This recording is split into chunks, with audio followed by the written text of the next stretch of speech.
Capítulo 5. Nuestro omnipresente Dios. Durante la Segunda Guerra Mundial, mi amigo Herb Klingen, su esposa, que estaba embarazada, y su joven hijo pasaron 3 años en un campo de prisioneros que soldados japoneses controlaban en los Baños, Filipinas, donde habían servido como misioneros. Años después, escribieron: no sabíamos nada, pero nuestros captores esperaban que soldados estadounidenses intentaran rescatarnos en cualquier momento. Los guardianes del campamento estaban preparados para una masacre total. Habían colocado bidones de gasolina a través de las barracas. Si los soldados americanos intentaban rescatarnos, la gasolina hubiese ardido y los prisioneros, al correr para intentar escapar fuera, en medio de las llamas y la confusión, caerían por el fuego de las ametralladoras.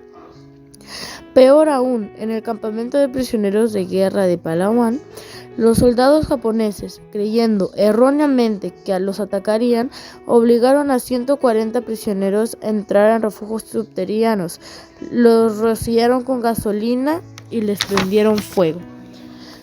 Los Baños estaba preparado para una matanza similar, pero esta vez con civiles, incluyendo a cientos de mujeres y niños. Herb y Ruth Klingen, Cantos de Liberación, revista Masterpiece, primavera de 1987. Herb llevaba un diario mientras estuvo prisionero. En cierta ocasión escribió esto: la situación actual: una muerte por día durante los últimos 6 o 7 días. La causa es malnutrición. Resulta que en Beriberi nuestra única esperanza es Dios. Nunca antes me he refugiado de esa manera en el Señor. No tardará mucho ahora. La oración de mi corazón es que no le falle a Él. Por nada estéis afanosos. Filipenses 4:6. Aunque me matare, en Él esperaré. Sin embargo, el mismo día en que los japoneses iban a exterminarlos, el general Douglas MacArthur y sus fuerzas de liberación los rescataron del cautiverio. Aunque estaban en grave peligro, Herb y Ruth encontraron gran consuelo en la perdurable presencia de Dios. Es tranquilizador saber que Dios está con sus hijos amados donde quiera que estén, especialmente si se enfrentan a la muerte en un campo de concentración a miles de kilómetros de sus hogares. Pero qué tristeza es ver que a través de la historia algunas personas han intentado limitar a Dios al templo de Jerusalén. Muchos pensaban que Él habitaba en aquel edificio. A Dios, sin embargo, no se lo puede limitar a una estructura que manos humanas construyeron. La Shekinah habitaba entre las alas de los querubines encima del propietario, pero eso solo era un símbolo de la presencia de Dios, no la completa esencia de ella. Salomón entendió esa verdad, porque cuando dedicó el templo al Señor, oró así: pero, ¿es verdad que Dios morará sobre la tierra? He aquí que los cielos de los cielos, no te pueden contener, ¿cuánto menos esta casa que yo he edificado? Dios estaba presente en un templo, pero también estaba presente en todas partes. Un judío de entendimiento sabía que el templo era un recordatorio de la omnipresencia de Dios. En el Antiguo Testamento, el tabernáculo y el templo eran sitios concretos donde Dios simbólicamente estableció el trono de su majestad. Hoy, la iglesia, la que compone los creyentes, representa el trono de Dios. El reino milenario, Cristo, gobernando desde el trono de David en Jerusalén, representará la presencia de Dios en el cielo, el trono. Lo representará a Él, pero ningún símbolo de su presencia jamás es la presión de su esencia. Como ya se ha observado, los israelitas no fueron los únicos que intentaron limitar la presencia de Dios. Los sirios, que adoraban al Dios de los valles, asumieron que el Dios de Israel era el Dios de las montañas. Claramente, el monte Sinaí, el monte Gerizim, el altiplano de Jerusalén y otros montes semejantes jugaron un papel importante en la adoración de Israel. Sabemos que con frecuencia los profetas fueron a las montañas a orar, al igual que Cristo, pero el Creador de todo el mundo no puede limitarse a una montaña. Aún hoy, muchos de los que se dicen cristianos tratan de limitar a Dios. Lo ven como una figura limitada al cielo, sentado en un trono brillante. lejos en algún palacio celestial. No piensan de Él como a alguien que está en todas partes. Dios jamás puede limitarse a un solo lugar porque es omnipresente. Su ser llena plenamente lo infinito. Dios mismo declara: ¿se ocultará alguno, dice Jehová, en escondrijos que yo no lo vea? ¿No lleno yo, dice Jehová, el cielo y la tierra? Jeremías 23:24. Él no tiene fin, está en todas partes. Stephen Charnock escribió: como Dios no puede medirse por el tiempo, así tampoco no se limita por espacio. Dios, porque es infinito, lo llena todo, pero nada lo limita. Como el vino y el agua en una vasija. Él está donde lo más alto en el cielo hasta el fondo de lo más profundo, en cada punto del universo y en todo su círculo. Pero este no lo limita, sino que está más allá. La esencia y los atributos de Dios. Minneapolis, 1977. Su ser no conoce límites. Samuel Storms, en La grandeza de Dios, dice: Dios es omnipresente según su operación. Él no está presente en el universo como un rey en su dominio o un capitán en su barco. Él no actúa en el mundo a la distancia, sino con todo su ser. Está poderosamente presente aquí y en todo lugar con rotación a su esencia y poder. Aunque Dios está siempre presente a través de todas las cosas, es al mismo tiempo diferente de todas ellas. El universo es la creación de Dios y, por lo tanto, respecto de sus esencias, no es parte de él. Así que, aunque Dios impregna y sostiene todas las cosas, Colosenses capítulo 1 del 16 al 17, Hechos 17:28, Dios no es todas las cosas. Al ser totalmente espíritu, a Dios no se lo puede dividir o separar, de modo que una parte de su ser esté en un sitio y en otra parte en otro sitio. La totalidad de su ser siempre está en todas partes. Extracto de la revista Masterpiece, obra maestra, septiembre-octubre de 1989. Ahora bien, para que no comience a sospechar que la omnipresencia de Dios es una cuestión que solo le interesa a los teólogos de siglos pasados, hay por lo menos un funcionario que estaría en desacuerdo con usted. Al escribir la sección Opinión de Los Angeles Times sobre un tema de gran interés para los cristianos en los años 90, concluyó: los estadounidenses pueden razonadamente diferir en si la oración confeccionada por el Estado debería autorizarse en las escuelas públicas, pero es una insegura, por no decir manipulada, postura de la fe cristiana sugerir que un organismo del Estado pueda bloquear la presencia de Dios. A Dios no se lo excluye de ningún lugar.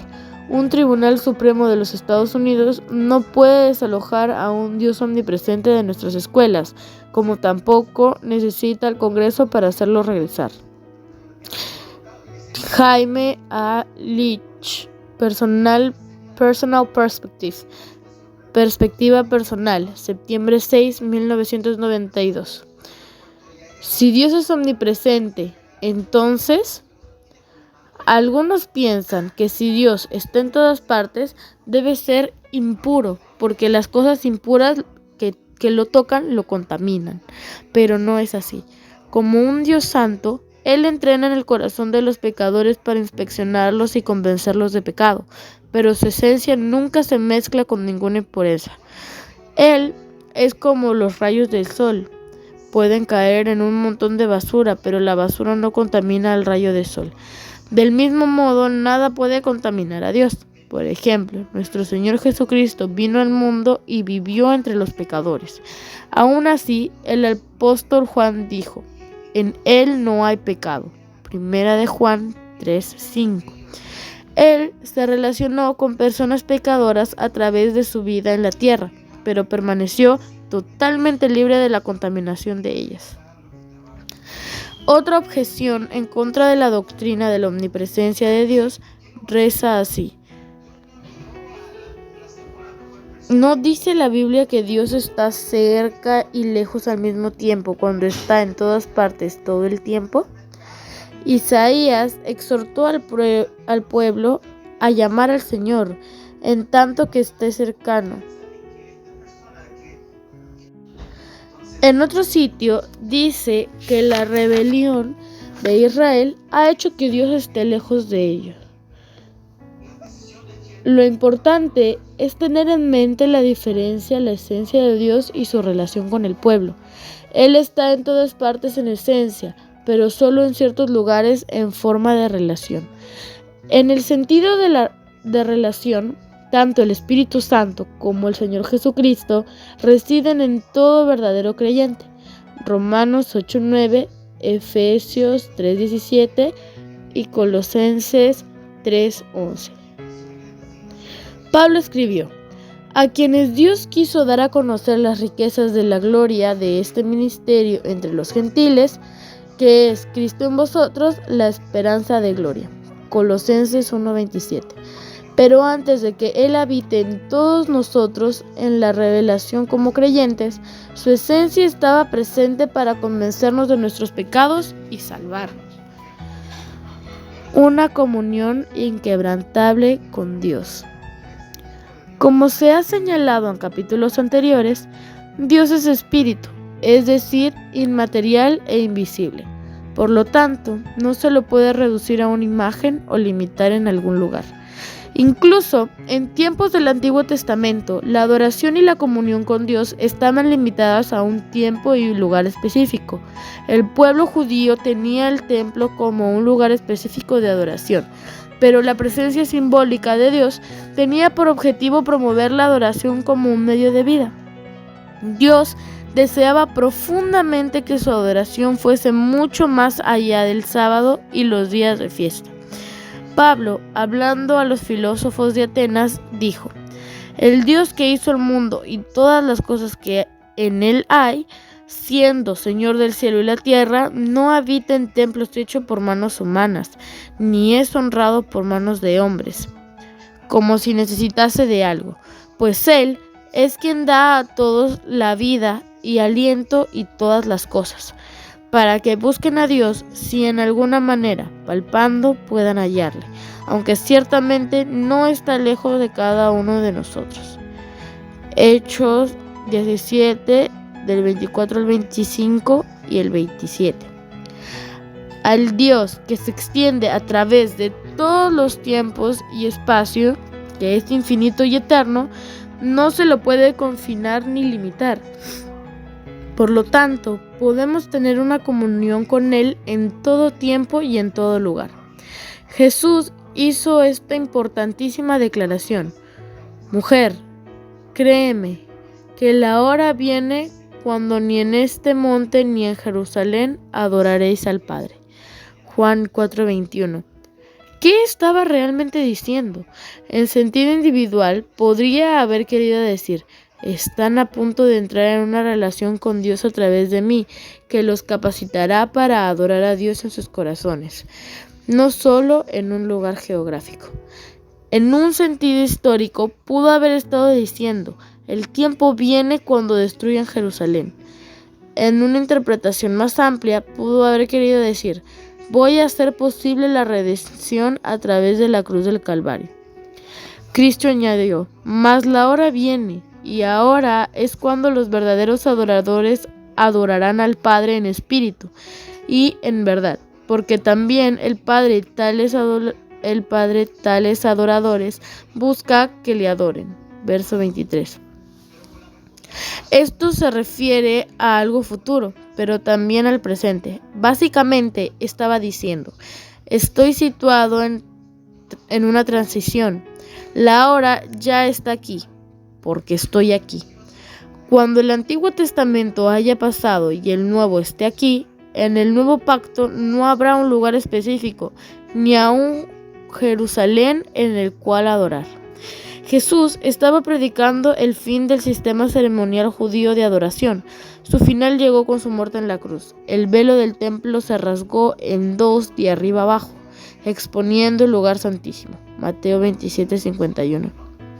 El Espíritu de Dios, el iniciador de la verdadera adoración, tomó su residencia en el nuevo templo, en el cuerpo del creyente.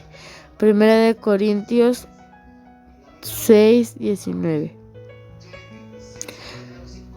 ¿Cómo se aplica eso a su vida? Debe saber que puede tener comunión con Dios donde quiera que vaya.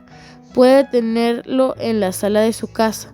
Puede tener comunión con Él mientras viaja en su coche, sentado debajo de un árbol, caminando por el bosque, sentado en el balcón, contemplando las estrellas o mientras huele las flores frescas por la mañana. Un creyente puede tener comunión con Dios en cualquier lugar porque él o ella es un templo viviente donde Dios habita. El círculo de nuestra comunión con Él es limitado porque Dios está en todas partes al mismo tiempo. ¿Y usted está su comunión con Dios limitada a cierto lugar y a cierto tiempo o disfruta de su comunión con Él como un modo de vida? Juan Owen, en su libro de Comunión con Dios, escribió: «Es un honor estar delante de una princesa, aunque sea como un esclavo. ¿Qué honor entonces tienen todos los santos estar delante del Padre con libertad y allí disfrutar de su amor? ¡Qué bendición!», pronunció la reina de Saba sobre los siervos de Salomón que estaban delante de él y escuchaban su sabiduría. Pero cuanto más benditos son aquellos que están continuamente delante de Dios de Salomón, escuchando su sabiduría y disfrutando de su amor. La presencia permanente de Dios. Es especialmente consolador saber que no importa qué pruebas tengas que sufrir, Dios está siempre presente. No siempre uno siente como si Él estuviese, pero en realidad siempre está ahí. La promesa de Dios a sus hijos es: «No te desampararé ni te dejaré». Hebreos 13:5. Vea Deuteronomio 31:6. David comprendió esa verdad, puesto que escribió: «¿A dónde me iré de tu espíritu? ¿Y a dónde huiré de tu presencia? Si subiere a los cielos, allí estás tú. Y si el Seol hiciere mi estrado, he aquí, allí tú estás. Si tomare las alas del alba y habitare en el extremo del mar, aún allí me guiará tu mano y me asirá tu diestra». Salmo 139, del 7 al 10. Nadie puede separar a alguien de la presencia de Dios, y a un creyente no se lo puede separar de una relación con Dios. La indestructible presencia de Dios trajo gran consuelo a Moisés, aunque Dios lo había llamado a proclamar su mensaje y a sacar a Israel de la esclavitud. Moisés protestó diciendo que no era capaz de hablar al pueblo, y Dios le respondió: «Ahora pues, ve, y yo estaré con tu boca, y te enseñaré lo que hayas de hablar». Éxodo 4:12. Ese es un aspecto práctico de la presencia de Dios. Él está presente en apoyo de nuestro servicio. Esa clase de apoyo es evidente en la Gran Comisión porque Jesús dijo a sus apóstoles: «Por tanto, id y haced discípulos a todas las naciones, bautizándolos en el nombre del Padre, del Hijo y del Espíritu Santo, enseñándole que guarden todas las cosas que os he mandado. Y he aquí, yo estoy con vosotros todos los días hasta el fin del mundo. Amén». Mateo 28, del 19 al 20. El vocablo griego se traduce como «he aquí», es una exclamación para llamar la atención, y el pronombre yo es enfático. El sentido del versículo es este: yo mismo, el Hijo de Dios resucitado, estoy con vosotros siempre. Consuélense sabiendo que siempre están en la presencia de Dios. La presencia inquebrantable de Cristo es lo que hace posible la tarea de alcanzar al mundo. Él proporciona no solo la instrucción correcta, sino también el poder de su propia presencia. Con frecuencia, los creyentes dudan del tener el poder de testificar de Cristo. En cambio, quieren que su pastor dé testimonio por ellos. Pero el pueblo tiene los mismos recursos que el pastor. El poder de Dios está presente para todo el pueblo de Dios. en busca de la piedad. Dios nos da esta promesa de seguridad. No os ha sobrevenido ninguna tentación que no sea humana, pero fiel es Dios, que no os dejará ser tentados más de lo que podáis resistir, sino que dará también juntamente con la tentación la salida para que podáis soportar. 1 Corintios 10:13. Cuando viene la tentación, debes saber que tiene la fortaleza dada por Dios para resistir. Aunque todos nosotros como creyentes estamos en diferentes niveles de madurez, Dios se encuentra con cada individuo en su nivel para defenderlo y fortalecerlo contra la tentación. Saber que Dios está siempre presente es una poderosa motivación para resistir la tentación.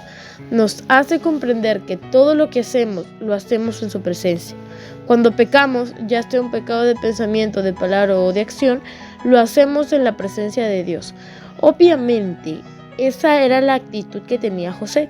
Al rehusar ceder a la tentación, dijo: ¿cómo pues haría yo este gran mal y pecaría contra Dios? Génesis 39:9. Por lo general, las personas prefieren pecar cuando nadie está mirando. Podría ser que no fuésemos tan cuidadosos en presencia de nuestra familia o de amigos cercanos, porque ellos ya saben nuestros problemas. Aparte de ellos, sin embargo, rápidamente nos avergonzamos cuando nos sorprenden. Pero observe esto: cuando peca, es como si hubiese ascendido a la sala del trono de Dios, como si caminase hasta el estrado de su trono y pecase allí mismo. Absolutamente todo lo que hace tiene lugar en la presencia de Dios.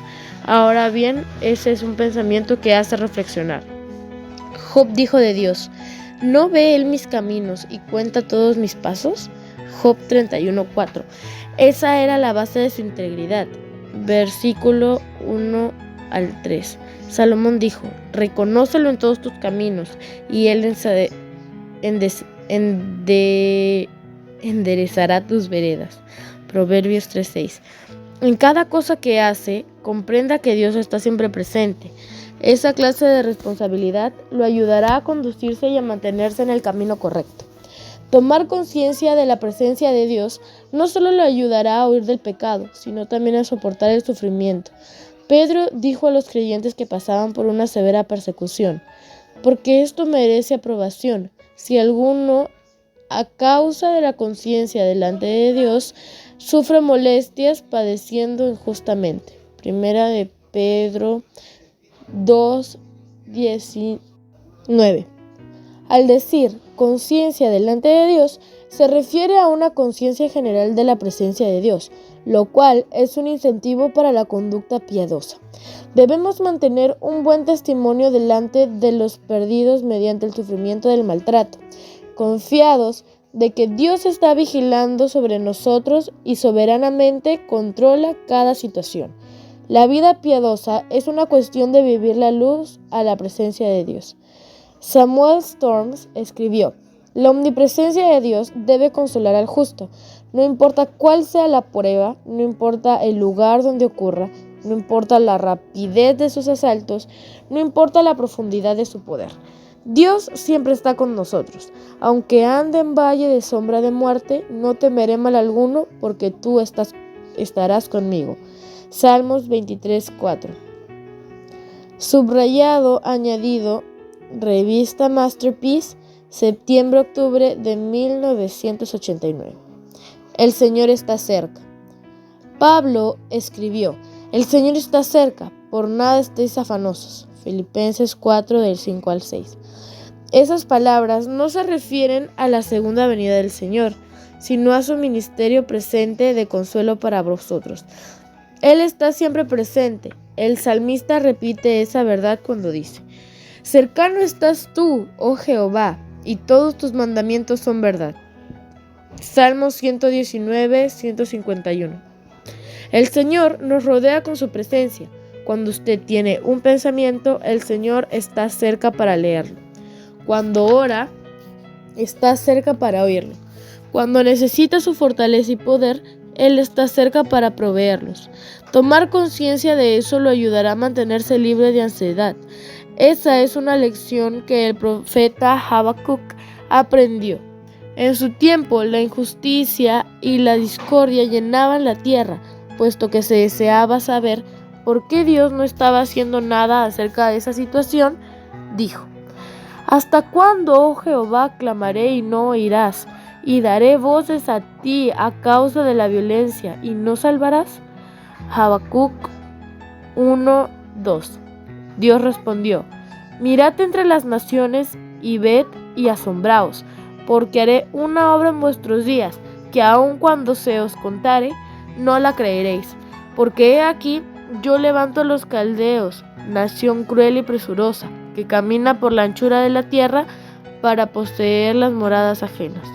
Versículo del 5 al 6. Pero Dios había planeado usar una nación pagana para castigar al pueblo de Habacuc. Esa no era la clase de respuesta que el profeta esperaba oír.